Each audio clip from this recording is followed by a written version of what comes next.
This is a Rogue Media Network podcast. Garet Mclendon, we're talking about a heavyweight. Not only is he a big dude, former runway model, but he's also got a big soul. And he shares with us today his journey in recovery, journey in life, which included jails, institutions, prisons too, but God willing, not death. And now he has a story to share, and it's amazing. He's been sober since May of 2013, and he delivers a message of weight and depth. He mentioned that a few times during this conversation. And if you're looking for inspiration and enthusiasm and a way out of addiction or a way to keep going, Garet Mclendon is your guy. Coming right up, but first, Kevin Souza.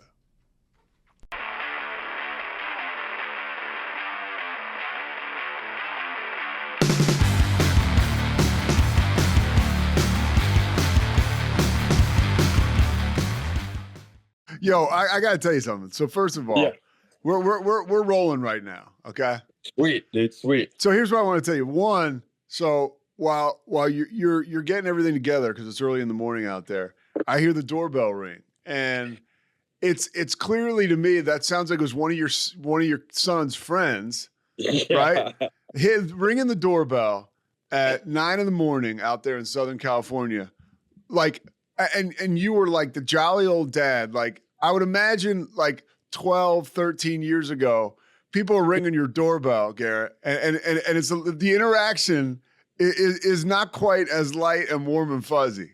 I'm gonna tell you, 12 or 13 years ago, there probably wasn't the doorbell probably didn't work, you know. I mean, and it definitely was never no kids around coming in my house, being a jolly old, being a great dad. I'm gonna tell you, man, I was very first. I'm a full-time dad now, you know, and you know, I didn't have full custody of my daughter, you know, because I was in and out of prison her whole life, and I didn't, you know, reestablish that connection until, you know, she was eight years old and until present. My second son, you know, I just, you know, for whatever reasons, I didn't, you know, it's 50-50 custody, right? Yeah. But my third son, dude, I got full time, and I'm gonna tell you, man, as scary as it was at first, like if you don't know, you know, a lot of stuff comes through that you have to work through. But I'm gonna tell you, being a dad is one of the greatest gifts ever I could ever think of, man. And having all those little friends come over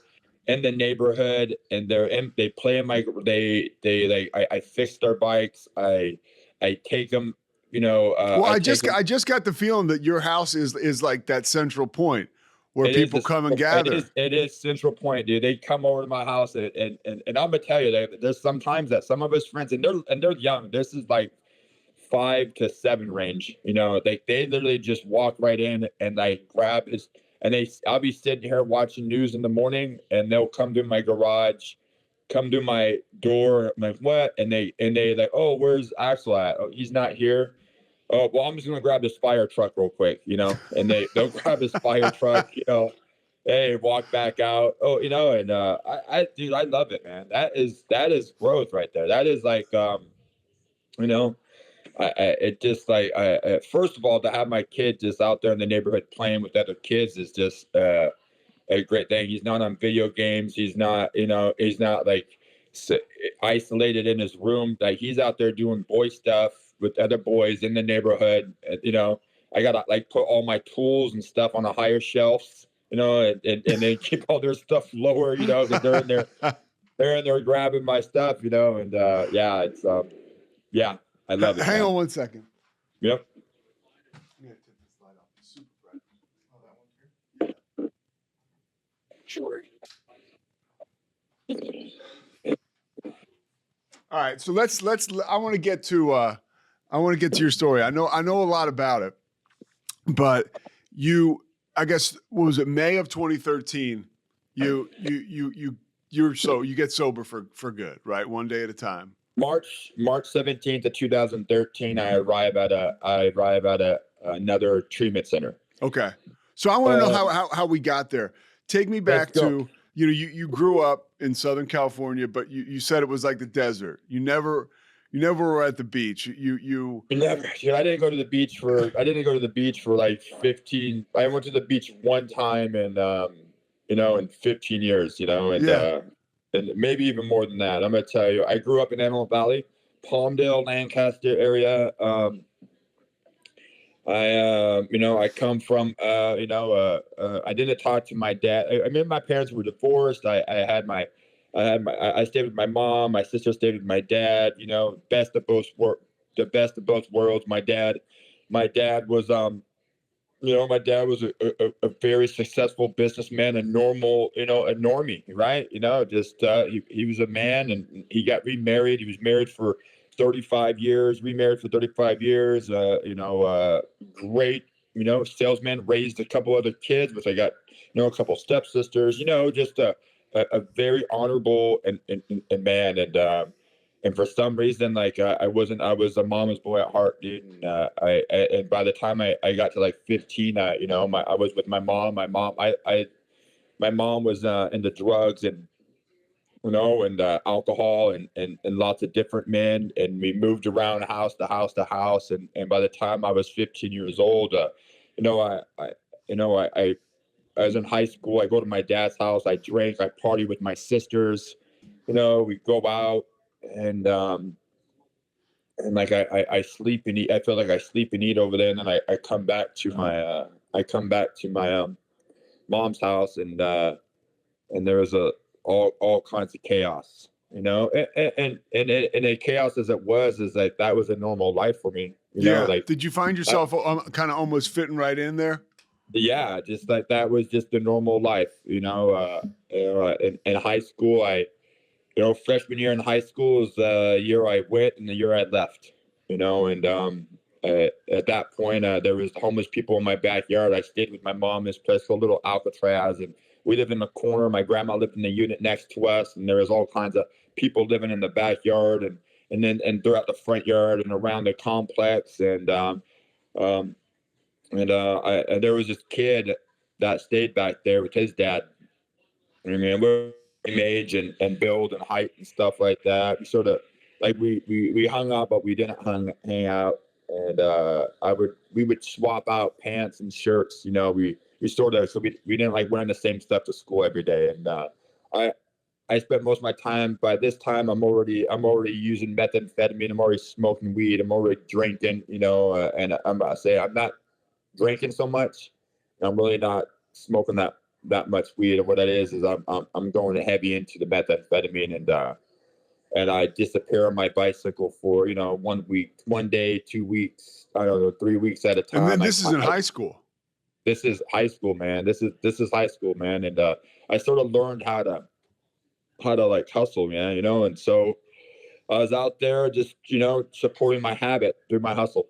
Was that at that age? Do you like, are all your priorities kind of now gone? Like any goals or whatever, right? Because that's what we do. We kind of lower our goals to meet like our existence. Yeah. I mean, like in a way, like the only I at this time, what I really wanted is I wanted to, I just before this, I sort of was doing like a little bit of runway modeling, like and I really loved it. They liked me, and maybe that's where I wanted to go with it, like. And how did you stuff. get involved in modeling? Clearly, you're a handsome dude, but what what started all that? Just another a kid of mine, a friend of mine I grew up with, man. His mom had him in it, and so like I hung out with him all the time, so they had me doing it with them, and I got picked up really easy, really fast. I'm tall, and all this stuff. And but the thing is somewhere in between at that point, man, I really the disease was really going. I can't. But first of all, I don't have a structured enough life and family wise to even be like, all right, mom, I need to write here. Yeah. For a portfolio, or I need to go to this studios, because they wanted it. Just that like I'm limited on my work, and man, I'm gonna tell you, but my freshman year in high school, I left. It was like I got too busy for school. I'm hanging out with guys that are twice my age, and I'm learning how to make $1. Maybe, and at this point, I'm really addicted to this life. I'm getting addicted to this lifestyle of fast money. my dad, I have one of those talks with my dad because I get caught over there with like some weed and partying and stuff. And he has this, those talks, like, hey, if you're going to be living or doing that kind of stuff, it's not allowed at my house. And all So right, you just said, "Hey, I'm good. I'm going to take off." then I'm just not coming over because that's what was attractive for me at that time, what's crazy about that is and I joke with my sister all the time, and like it wasn't even like my stuff, it was like my sister's stuff, and like they found it and they blamed me, and then so there I am, I Yeah. have to, and I took this rap, but that talk was real, and that, and which he was probably just looking for the reason or to have that conversation with me, because I'm coming to his house, I'm eating a couple hamburgers, and I'm out, like, and all I'm doing is like I'm inconscious, like I'm sleeping, I'm waking up, I'm eating, I'm back out for 4 to 5 hours, like Oh yeah. yeah, just food, just feeding my system and resting, and like, what's wrong with you, So Garrett, you mentioned you're addicted to the life and the fast money. At this yeah. point in time, are you making your own meth? Are you dealing meth? Like, what's going on? Man, at this time, I'm just hanging out with all those guys that are doing all that stuff, and from the age of 15 to 19 years old, like I'm just hanging out with these older guys, and I'm learning, I'm meeting a lot of people, I'm learning all this hustle, and then then they're cooking methamphetamine, and I'm watching everything be done, and it seems like as that people get busted and they move along, it seemed like it was just my turn at the table, so 19, 20 years old, I start, that they get busted, and it seems like it's my turn up at the plate, and then there I am, I'm trying to, I'm blowing stuff up, I'm cooking, trying to get in there and cook, get all the chemicals, get all the glassware, How much taking are all you using while you're making this? I try, I wonder, I try to, since to me, like, it was sort of like a job and like a hustle to where like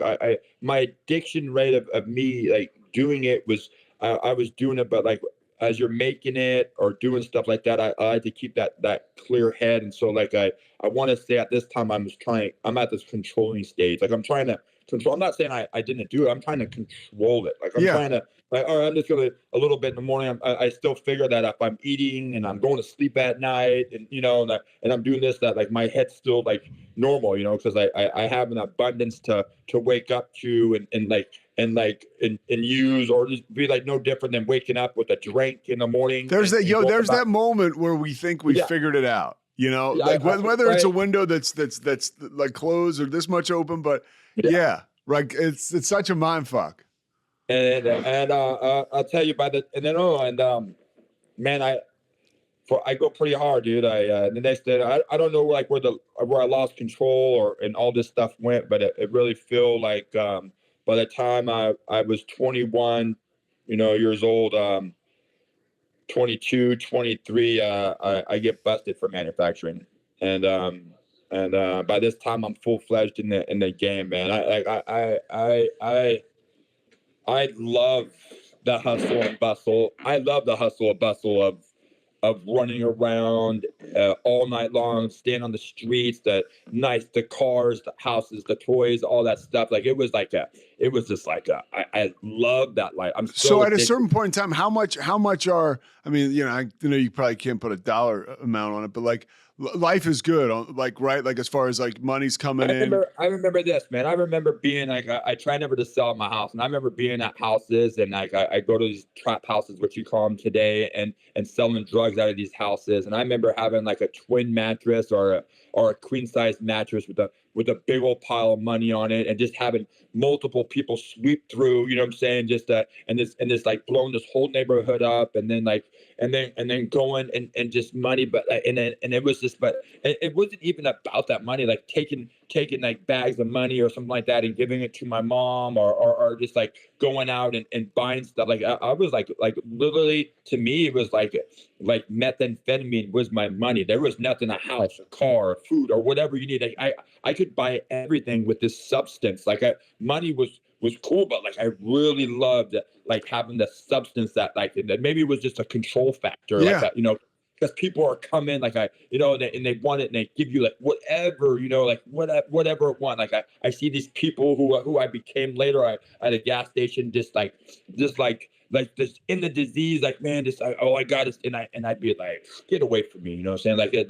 Like I was above them, Yeah. because and man, and getting, by this time I've been in a few raids and stuff with other people I knew, and then the next day, you're getting raided and you're getting caught, and by this time it's gangs, it's drugs, it's manufacturing, it's a chop shop, it's like it's full on, like, cop with your pants down, and it didn't stop me, Yeah. You know why? And it didn't scare me. It didn't stop me. It was just like, hey, this is exactly where you like, you knew this was going to happen. See, that to me is like I graduated to this next level. This was me and the disease. Like it was like,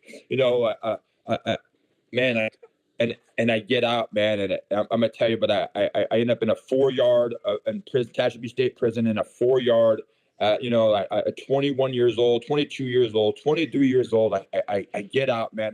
I beat, like I maneuver, whatever it is that evidence falls off. Like the only thing they catch me with is guns. Like I beat up this person, which was just my mom's boyfriend, and I got strikes, Yeah. and I feel like I belong now. And this is when the disease gets hurt. So now I'm coming out, man, and I'm having that little girl, and the disease, and now I'm really addicted. Now, like, you come out years later and you're still trying to be connected in with that person you were 3 years ago. How 'Cause long that's were all you? How long were you in jail or prison?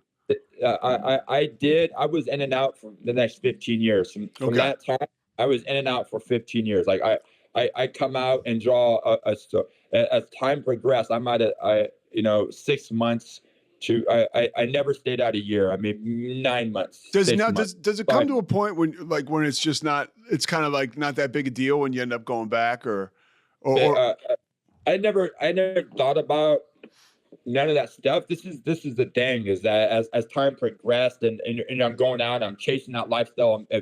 I'm coming out trying to make some quick money, so I'm trying to manufacture some stuff. I'm trying to get some money in my pocket to be, or I'm out collecting money that was owed for me from years ago, type thing. So I'm yeah. like, you're chasing all this lifestyle that you from 3 years ago or 2 years ago or 1 year ago, and at the same time, like, I'm on parole now, so now, like, I'm trying to get a job and be good on paper and check in, but that's short lived. And for the thing is that what now I didn't think I was addicted, or that it was a problem, but now I'm getting out, and now I'm getting high, like, my own supply, Yeah. and now I feel like I'm making it just so I could do it. Like, I'm making it just to feed me, and Hey, and explain to people, by the way, the progression and the way the disease works. I've heard you mention before, you get out of some sort of incarceration facility and you start with like a nice Corona, and then by that night, you're smoking meth or shooting heroin in some of the darkest alleys in the city. that is multiple times. This is too, is that multiple times I get out, and people are like, you're free. You make like this toilet paper bird in a cage, and you let it out, type stuff, before you, and you're full of anxiety, you're full of fear, you're full of emotions that you do not know how to comprehend and deal with, and I'm getting out, and I feel like I'm everything but free.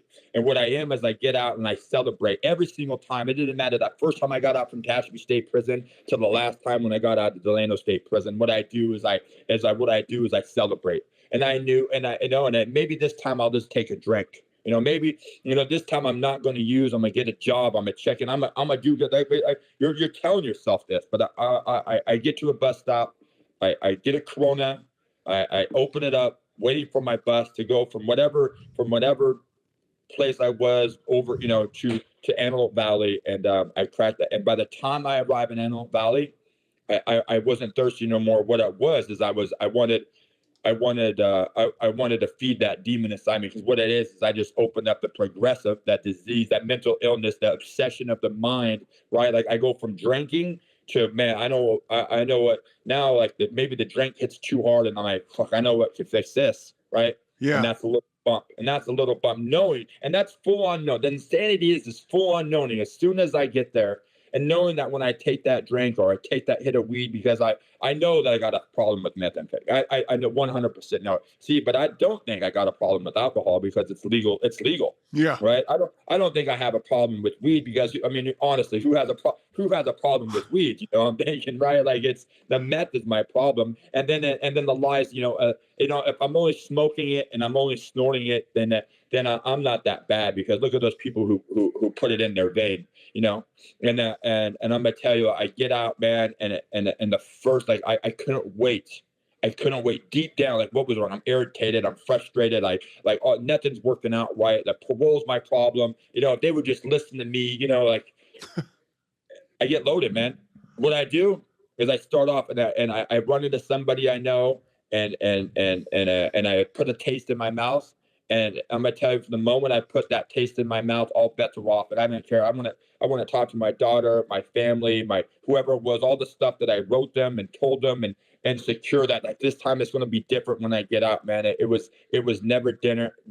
I disappeared, just like when I was a kid, and I disappeared for 2 weeks or 3 weeks on my bike, and just in the disease, man. Where am I? I'm anywhere, but what I am is I'm out there just I'm getting comfortable with my feelings by shoving them all down and using one more time, man. And I'm chasing that. I'm chasing that for you, right? And man, I'm gonna tell you, like, there's many times there's times I got out, and within 30 days, I'm right back in, because I pick up that drink. The drink takes me to a drug. The drug takes me, to prison every single time, man. Yeah. And everybody believe, like, and there's a lot of people in my life, like my daughter's mom, or my mom, or that trying to really make the best environment for me so I could succeed. But man, like, I was doing nothing. I was doing nothing to treat the disease inside me, man. I was like, I wanted it, and sometimes, and a lot of times too, like, my mom was, like, she was in the disease, so that even if I cut myself off from every which place I know, like, I know where to go. Like, I go to my mom's house, right? Yeah. And I go to my mom's house, and I would get that little bit, man. And it'd be good. Maybe I go to work for the next week or two, or I be a success. I barbecue, meet friends. I look good, and then one night I'm there, and I'm like, I'm gone, man, and I don't come back, and I break, and I disrupt all those hearts of the people around me, man. I'm breaking them one more time. How did you, the last time in 2013, walk me up to that bottom, and how you actually were ready to change? Because, and I've heard you say this too, like, not making a decision is a decision. Absolutely. I love that, and how true that is. And I'm gonna tell you, from the times I'm talking about now, of getting out and getting arrested, getting out and getting arrested. There was a time, like, and I'm only doing meth, and like, my biggest highlight in the world was, I wanted to get to a lower level yard, and I wanted to sell drugs on the yard, and that was my game, and I also wanted, like, I was one of those ones I told myself over and over and over, like, I'm not that bad because I don't put a needle in my arm, And I'm gonna tell you, my last little run in prison, I made it to that lower level yard, and I bring drugs from outside, I get it in, I get it, and what came along is that, I'm snorting it, and I'm smoking in there, and this pipe breaks, and I bring in these little binkies, or syringes, and for the very first time, one time, man, all of a sudden I'm like, you know what? I'm gonna put a needle in my arm, and I'm gonna shoot this while I'm here. And I shoot it for the very first time, and I'm in prison. And I'm thinking that this is something this is just staying here. This is only going to happen while I'm in prison. And right, this is going to stay here. and I The get deal, out. the deals, right? That you make with yourself. The deals you make with yourself, man. That's Yeah. I know I'm strong enough. And I get out in like the end of 2011, and and I'm gonna tell you, from a 2011, like for the next year and a half, you know, even though I was in jail and I was incarcerated, man, I could not stop putting a needle in my arm, dude. Like I once and for all, like I went full board, and it took me from there. It took me from here to there quick. And not only that, man, it seems like meth was like a thing of the now. It seems like meth is like a thing of cycling out, you know. And now we're like in a fentanyl crisis. Like back then, I feel like I stepped right into this heroin, you know, and the Yes. heroin phase, and the next thing I know, I'm getting out, and heroin. It seems like, and I'm mixing meth and heroin, man. I'm doing these speedballs, and I literally went from here to like boom there, quick. And man, I got track like I got track marks. You know, all the people I've been hanging out with for many years. I've been putting a needle in their arm. Now I'm right there with them. See, I always thought I was different. You know, I always thought I was above you because I wasn't there yet. You know, and I got track marks from my ankles up to my neck, you know, all the way down my arms. My arms are wrapped up. I'm bird bathing in bathrooms. I'm a mess, dude, and I can't stop, dude. I really know how the disease has that hold on you to where like you can't explain it, man. But like for those people who know, like it had a grip on me like no other. I didn't care about anything else. I just if I could put something, I didn't feel like I was any bit normal until I could put that in me, and then I felt like I was even out, you know. So how does that guy become the guy that I'm talking to now that's answering the doorbell for these kids like the Jolly Giant? I'm gonna tell you, man, I was on 2012, man. I went to a treatment center, you know, and I was there for 5 or 6 months, dude. I got 168 traffic tickets, dude. I never had a driver's license my whole life. I never graduated high school. I've been in and out of prison. At this point, I can't even stay out of jail for 15 days. Like it doesn't matter how long I was in. Like I cannot stay out like 15 to 3 weeks, man. And I'm right back in this on another violation because I get out and I immediately use and I immediately violate and I immediately get busted and I'm back in, and I just figure, you know, like I go to this treatment center, and I get all this spiritualness, and what it is I work on my outside. I figure, you know, like, and they talk about that program as an inside job, and maybe I thought it was an outside job. I thought maybe if I just, you know, if I got the color of my skin was looking good, you know, like normal, not yellow, you know, like, you know, and if my hair was actually like, you know, cut, and I'm shaved and I'm looking good, and I'm putting some weight on because now I'm working out and I'm feeling better about myself. I got some clean clothes, clean socks, clean underwear, and I'm showing up. Like I showed up. I went to meetings there. Like they tell me go to meetings. I find a sponsor and do this stuff. And I did this stuff. And I talk about recovery. And what blows my mind is after doing everything that was there at that treatment center, is I got out, and I went to jail. I went to court for all those tickets, and I remember first time ever, man. I'm sober mind, man. Sober 100%. 100%. I've been 6 months, you know, Yeah. 5 months, dude. And it's right after Cinco de Mayo, and I go to court for these tickets, and I got all this paperwork from the city, my parole officer, from the program, like showing how good of a person I've been for the past months. And I remember going to that courtroom and then being like, reprimand them, you know, like, you know, people like you don't change, Garrett, man. When look at your record, man, you know, like all this stuff means nothing to us, right? And it's not about that. You're right. Because they're right. You know, they are right. Yeah, but it is like I can tell you, like, you got the wrong judge too. I mean, like, so, I mean, because like sometimes there is forgiveness there, sometimes there's not. But at the end of the day, like to what you said, we all have consequences. Once it's not like we get sober and everything that we did just disappears or evaporates. There's the only way out is going through it, and this was your way through.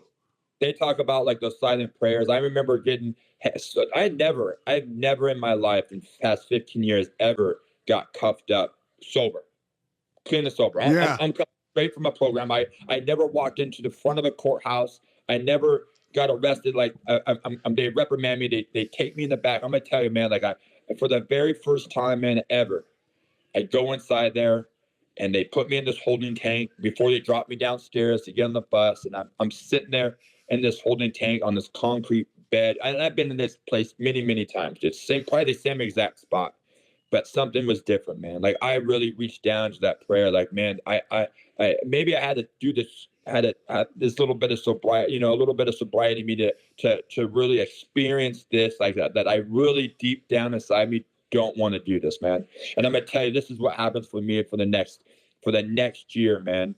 Is that I get out, like I really thought, man, this is the thing. I really thought that I was still going to stay sober and get sober. I'm reading the 12 book of Alcoholics Anonymous. I'm in jail. Like I'm just trying to do my time and get out and do good. And I get out for work release, man. I put a needle in my arm.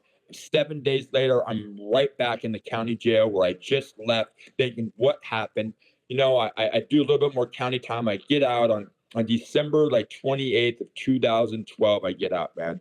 And I have nothing, man. Like I have nothing. I somehow find a ride from LA County to Palmdale, and I get over there. And what I do is I put a needle in my arm, right? I'm loaded. I'm calling that treatment center I've been out of now for the year, talking about I want my stuff back. And people are trying to help me, but I can't stop putting a needle on my arm on Valentine's Day of 2013, man. I'm spiritually, mentally, and physically broken in every which level, man. Like, I got this track marks. I'm all over my body. I can't stop shooting heroin, and I can't stop shooting spoon. I'm in this thing, and like I call that person all of us gangsters call, and when we get in trouble, I call my mom, and it's Valentine's Day. Do you want to get loaded? And then I get a little bit of a shootout that day. That morning on Valentine's Day, I get shot at. A little bit of a shootout. What happens? I get shot at, man. This guy, he's shooting at me. It's just like a street beef, and we finally come across each other. He's shooting at me. I'm chasing after him. Like it's just one of those, scenes. And when you have nothing left, when you're emotionally and spiritually, I'm bankrupt. Like I wish I would have got killed or something would have done, and that night, man, I want revenge, right? I want revenge. I'm gonna go after this guy on the streets now, and I go get loaded with my mom, and I have this friend with me. We get dropped off at this liquor store. From that liquor store,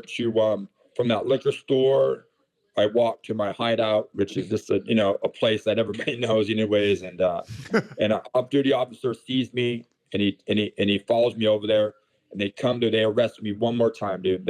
They arrested me one more time. I get arrested, dude. I end up getting violated for my parole. I go through county, I'm the DTs and the lines of county jail. I'm falling asleep. I'm hitting the back of your back with my face as I'm nodding out, because I can't stay awake. I can't eat the peanut butter and jelly. I can only drink this Kool-Aid. I go through and man, they call me parole board, and they say, hey man, we're going to give you another program. And I take it, man. Get out of jail free card, right? And on March 17th of 2013, dude, I arrive at another treatment center, and I don't know, like at this point, like I'm defeated on the inside. But this is the thing, is I don't know if I'm a stay or I'm a leave. Like, but I have nothing, dude. Like I have absolutely nothing but this see-through blue jumpsuit, these flip-flops that are holding my hand, that are on my feet from the shower shoes from jail, and then a manila envelope, bright green boxes, dude. I'm sitting there. I'm in that position that maybe people been in, I'm like this, and I don't know if you're praying or if you're in silence, or you're thinking once again, how did I get here to this spot once again? And I hear a guy's voice, dude, and it's a guy that I knew. His name's Levi, dude, and Levi comes through, and he's like, man, he's like Garet, and he sounds so like opposite of me at this moment. He's cheerful, he's vibrant, he's joyful, he's enthusiastic about Garrett, man, to see me, man. He walks up to me and he gives me this big old warm welcoming hug and he says, man, so good to see you, Garrett. He's like, man, I hope you stay. And maybe I just needed something to go through me to really to answer all the stuff and going inside, Yeah. all the decision of going on in between my head and my heart. Because this in between my head and my heart is a spot to where it's really disturbed, man. This is where I got to work on. Is this Yeah. in my brain, in my heart? I worked on the outside appearance and I boom, I ended up right back here, man. And for the very first time, I talk about that decision. And I talk about up to this point in my life, the decisions, my circumstances been making the decisions for me. I've been getting yet another parole violation. Yet, like if I wanted to see my daughter, yet like if I needed a job, like yet I need to do these things in order for this. And I felt like at this moment, a product of my environment, like I walked into this office of the treatment center. And for the very first time after receiving this big old hug from Levi, man, and him telling me, hey, I hope you stay. I walked in there for the very first time, like I dug deep down inside me, man. And I had an option. You could go, like you could leave, or you could stay. And I dug deep because deep down I really wanted it, man. Enough of me was out of the way to where I deep down, man, and I made a decision and I said I'll stay. And I'm gonna stay and I worked on that decision every single day up to my point of my life right now, man. Like every single day. I still wake up every single day and I make a decision that I want to stay, man. Like I want my life that I have now. Like I want those little kids coming up to my door. Yeah. I want to be out there fixing their bikes in the garage for all the neighborhood boys. You know what I'm saying? Like I want to dress them all up in motorcycle gear and take them to the movies. Like I longed for this life, and I'm gonna tell you the level of work that goes from that point to this point is a lot of work, man. To clear from the mind to your heart, man. Like that is a journey for everybody. Like my journey might not be your journey, but I'm gonna tell you the work is a lot of the same. It's like we have to get in and we have to get in there and just when you think, you know what, man, I really think I got a lot of it cleared out of the way. More stuff comes, dude. And you gotta and this is the major thing for maybe for me. It was that pen to paper. It wasn't. Yeah. I could talk about stuff all day long, and that does give it some relief from me. Like it gives it release from the body. But it's the action. It's the action. The action. Well, they talk about it in the book and stuff like that. Like like the labor of like I'd rather push a small cargo load up a hill like that. That's the labor I'm used to. Like let me force all this stuff up because I'm big, I'm strong. Look at me. Yeah. I can do that, but to be able to sit down and be alone with myself and to be able to put this stuff that's going on in my mind onto a pad of paper and then being able to share that with somebody else and not be scared and not let myself and not let my pride get in the way and not let my ego get in the way and just be on level ground, man. That's what it's about here in the rooms of Alcoholics Anonymous or in any recovery, man. It's about we're being on level ground right now, dude. We're all nobody's above the next person here. We're all just trying to,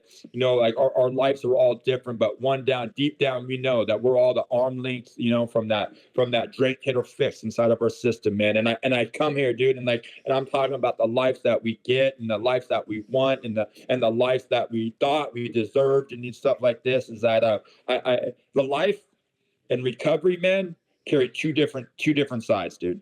Like my recovery, they tell you like recovery is the one thing that's going to disrupt your life the most, man. Because this is what happens. It's not we talk about stuff here all day long, and what we talk about is this, man. Is that that's how we are the same and all this stuff, and that we're all the same, like inside the meetings of Alcoholics Anonymous or in Narcotics Anonymous and all this stuff, man. And I'm gonna tell you, the thing is that we all have in common is that we have a forgetter.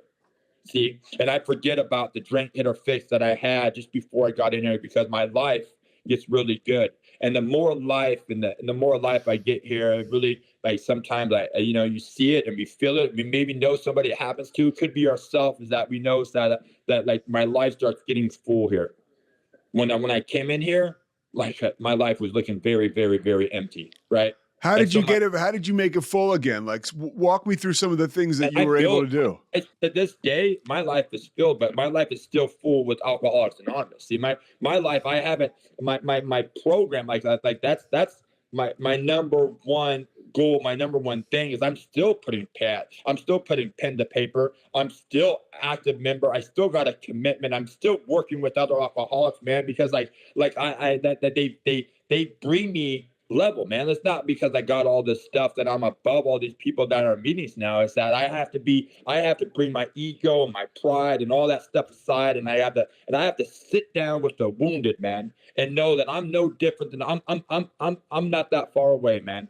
You know. And if I don't have that, like, it's the promise, right? They talk about it in the book, man. Like my sponsor said one thing, man. He said, after I take you through the 12 steps of Alcoholics Anonymous, you have to take somebody through the 12 steps of Alcoholics Anonymous. And I didn't start growing and learning about me until I started that, until I got into that 12-step progress of working with others, man. Like it's like the textbook stuff of you working the first 12 steps is like, it's like you're in college or you're in school, and some people got an advanced class, some people got a long-term, like semesters and stuff like this, but like it's at your own pace. It's at your pace, right? Like if you really want it, some people want it more than others, man. And I want it because I got to the relief of the I got the relief of doing the work and feeling the benefits. And the benefits in it about they talk about don't let the gifts of recovery get in the way of gifts of recovery. Yes. Because we sit here, man, we get all these gifts back and we think that is recovery. That's not recovery. That's life. That's why we came here. Like, I can't get my life mixed up. The responsibilities of paying bills and having a car or a house and taking my kids places and doing all that stuff. That's life. That's what people in society are doing, right? I didn't know. I think that's recovery, but that's not recovery. That's what recovery's done for me. It put me back in a place of society, right? But it's not about getting that stuff back, because we know, like, a lot of us get that stuff back many times over and over and over again, and we're dry and we're grumpy and we're hateful and we're resentful against all this stuff. The thing is, how do I keep it, man? How do you keep it? You want to keep it? I want to keep it. Like I don't necessarily want to keep it. I want to grow more. Like how can I better it? How can I get up, man? Man, I have to stay in the work, man. Like and for some people, like it may be different, but I have to force myself and find the time to put it in my program to not only just to keep the stuff I have, but to make me a better person overall, character wise, like my social skills, my like being able to, just to stay out of my own damn way, dude. Yeah, well, that's a huge thing. I mean, staying out of our own way is, like you said, like from the head to the heart. That's like the biggest issue that I have today. It's so relatable because all the stuff that we did and all the stuff that got us to our knees, like we still have so much work to do to experience the gifts. I'm curious to know, because you went deep into the wilderness, right? So did I, with alcohol and drugs. Was there a moment early on in your recovery where you were able to use your program and it made you feel good? Because that's a big thing, right? Like meth for me too. Like I was a huge like cocaine and speed guy. That made me feel whole for moments, right? But it did, and I was constantly chasing that. And then there was a point in my life where I finally was all right, like ready to take suggestions, and I did. And I started to use the program, and it made me feel good. Like it started to build that self-esteem. Like your boy Levi. Like Levi doesn't come in with that great attitude and charisma without a program or God or something behind him. So was there a moment for you early on where that changed? I'm gonna tell you, when they talk about enthusiasm, and enthusiasm is something that I carry with me. And I don't know if it's something that I got along the way. I don't know if it's something, but like the passion, enthusiasm that I have for this program, because it has given me so much. And and you brought up another thing and talking about that God, and enthusiasm. When you break it down into the Greek dictionary and all this stuff, it means like one with God.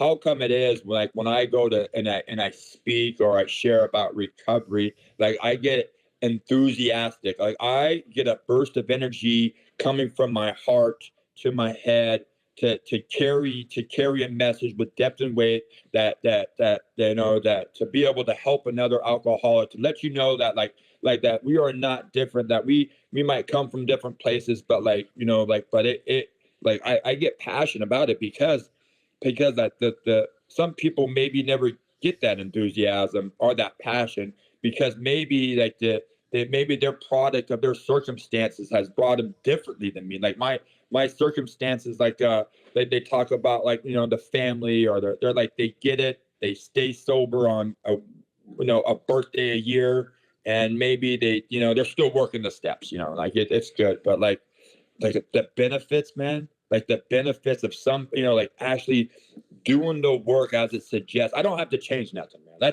This is a see, we're men and we are people who really like to put like the to change stuff. I just want to change or bend this and this and that. I don't have to do none of that, man. It gives me clear cut direction from beginning and of what I need to do. And it's not this. It's that what it's doing me.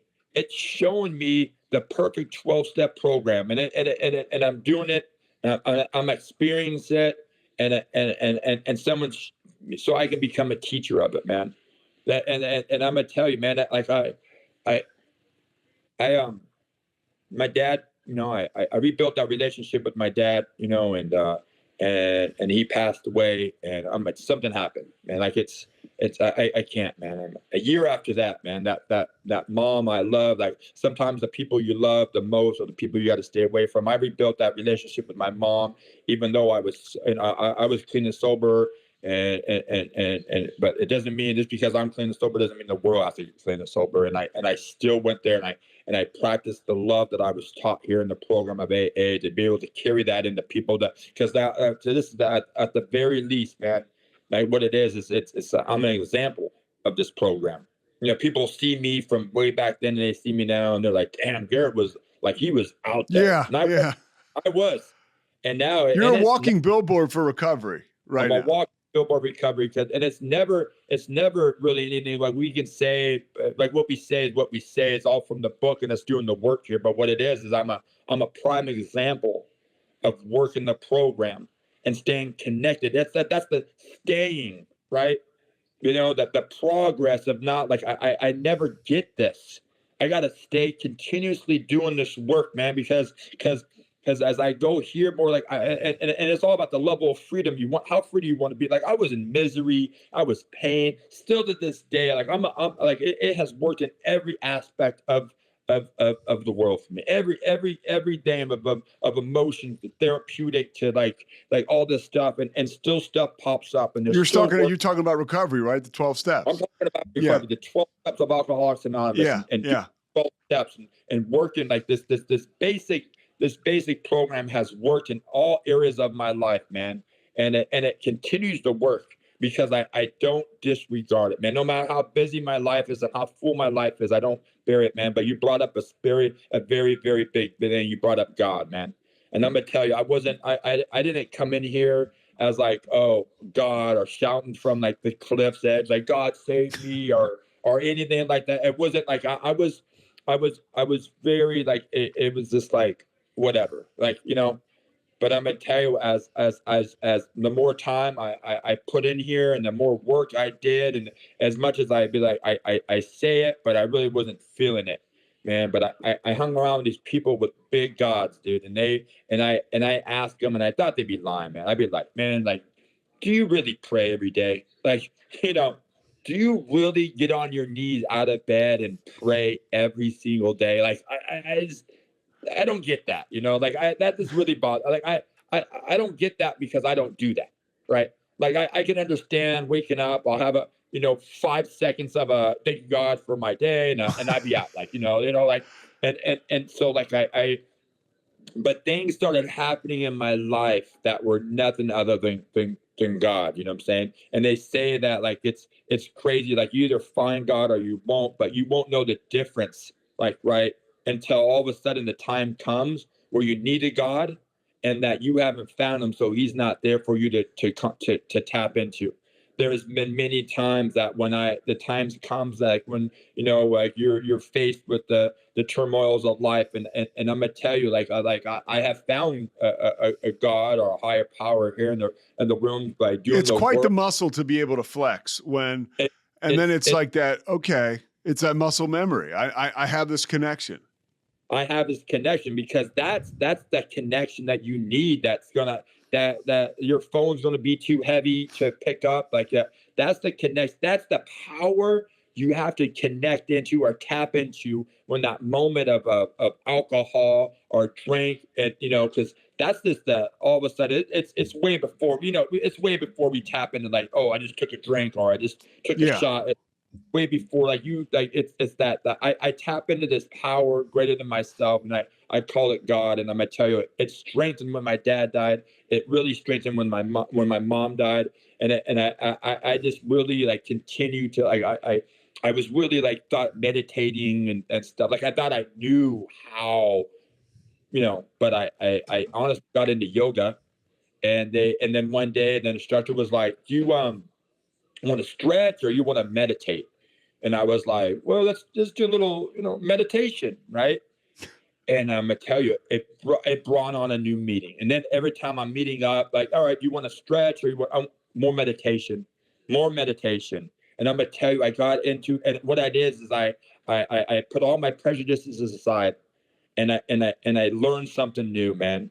And God, and God revealed to me one more time that, that little bit of and I was taught, man. I sort of picked up this fundamental of meditation and prayer, and it works, man. I'm gonna tell you, I really wasn't like one to talk about it. Like I'm too big and masculine. I come from Christian. It's like it's God and a higher power, and meditation isn't like going to be the thing, but I really feel today as time goes by, like that tapping into a God and a higher power and all that stuff, man, is a very, very, very fundamental thing that just like it's unexplainable unless you do it, man. Yeah. Like if you do it, then like it's like one of those things that you can look at somebody and you just like boom, like like when I'm speaking and all that stuff, like I really believe that it's a message carried with depth and weight, dude. Where's it coming from, right? Yeah. A couple more things. God, it's carrying that message that God is using me to speak to you guys to be able to carry a message depth and weight to let you know. Just profound how I recovered. That's all I got is how I recovered, man, and how I found God and how I keep in that contact with God and how I keep connected in the program. So the thing is I gotta keep it, man. I gotta keep connected. I gotta keep working at it, man. I can't just come here and do all this work and then let it die. Yeah. Because then I die slowly with and it. then then that forgetter creeps in. All right. One other thing I want to ask you, because it was clear as we started this, I kind of want to finish where we started. You're camping with your kids. The neighborhood kids feel so comfortable just kind of rolling up to your place. How has your relationship with your kids? Like, how do you share, or are they too young now? Do they know you're in recovery? Dude, I'm 100% like I with my daughter. She's older, so I was new, and she was 8, 9 years old. And I'm gonna tell you what's very hard is we're being out there lost for 8 years, and I'm gonna tell you that first 8.5 years of that lostness I talk about is very, very, very. It's everything. It's the worst of everything you can ever think about as a dad and his daughter relationship, as in like with the drugs and the abuse. We see it all the time, and it's neglect. It's just pure of a dad not being present in his child's life, man. And not only not knowing that, just doesn't know how to be a dad. And I'm 100% like my kids. Like I can't. My kids have to know.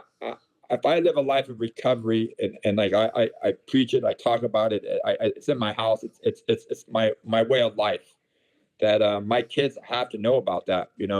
My daughter, like she if I was speaking or in meetings or in recovery, like that's the only life I knew, man. Like that's the only new way of life as I was learning it. My daughter was sort of like, I'm getting her every other weekend, and she's going with me, right? Like, she's just, what are we doing? I'm going to an NA picnic. I'm going to a beach meeting. I go to a meeting. I put her in a surf class, and I go to a meeting. Like and what this is the major thing is that a lot of times our kids just want to hang out. They just want your time, man.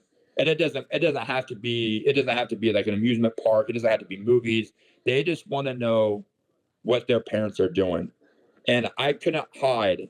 I had to let her see what her dad was doing, because all of a sudden, like, I'm honest, I'm open, and as much as those uncomfortable conversations you got to have with them is what I did. And I'm gonna tell you, our bond today, going through all that stuff, is only a work of God. It's just I cannot, like, it can bring me to tears. So to this day, when I'm with my daughter, and I was with her, and she knows I'm full. She's not, but like, she was like talking, we're conversation, we're doing lunch or something like that, just having a great old time. And she's talking about one of her friends, and she says, Dad, she's like, I'm an AA baby, right? Right. And you're just like, and she's just like, I got and she is, because I was so vigilant in my recovery early on, that and bringing her with me, that because it has taught me, like, I didn't know nothing else. Like, I knew the streets, gangs, drugs, bars, all this. I didn't do nothing. I didn't do nothing else. I did jail time, right? I didn't know about, like, going to a movie or going to a beach or going to a show, or I never experienced nothing. It's kind of crazy, Garrett. Like, you look at, kids who grow up in active addiction full time, right? So let's say from 0 to 18, as opposed to kids who grow up with parents in recovery, like in active recovery. I mean, it's two different. I mean, I'm sorry, it is like you like an AA baby is usually a pretty happy, carefree kid with a solution based mindset, because they've seen that. Based mindset, man. I love that. Yeah, absolutely. Yeah, Garrett, you're the man, dude. Anything else? I knew Gary was like, Gary Menkes was like, you got to talk to him. Yeah. I love it, man. I just love sharing, and I love speaking, man. And any time that, anywhere you can put me, if it's to talk about recovery, like I tell you, like my enthusiasm, to speak about, not only be an example of this program, but to be able to speak about it, man, is just like to carry this message, man. It's the farther I can push it out, the more people I can connect with, the more it just, man, it's a blessing to me. It's like, man, what a gift. Well, with Weight and Depth, you gave us a great message today, man. So I appreciate you. I'll send you this link. Please do. Yeah, it'll go up tomorrow or Wednesday. Perfect, man. Yeah. I appreciate it. Yeah, and stay in touch, man. I appreciate your time, Garrett. You're welcome, man. Thank you so much. All right, man. See you, bud. Bye. Thanks so much for listening to The Payoff with Pete. Once again, I'm Pete Souza. And of course, we are part of the Rogue Media Network. All kinds of good podcasts you can find at roguemedianetwork.com. And of course, you can find this podcast and all those other ones wherever you get your podcasts, iTunes, Spotify, other spots like that.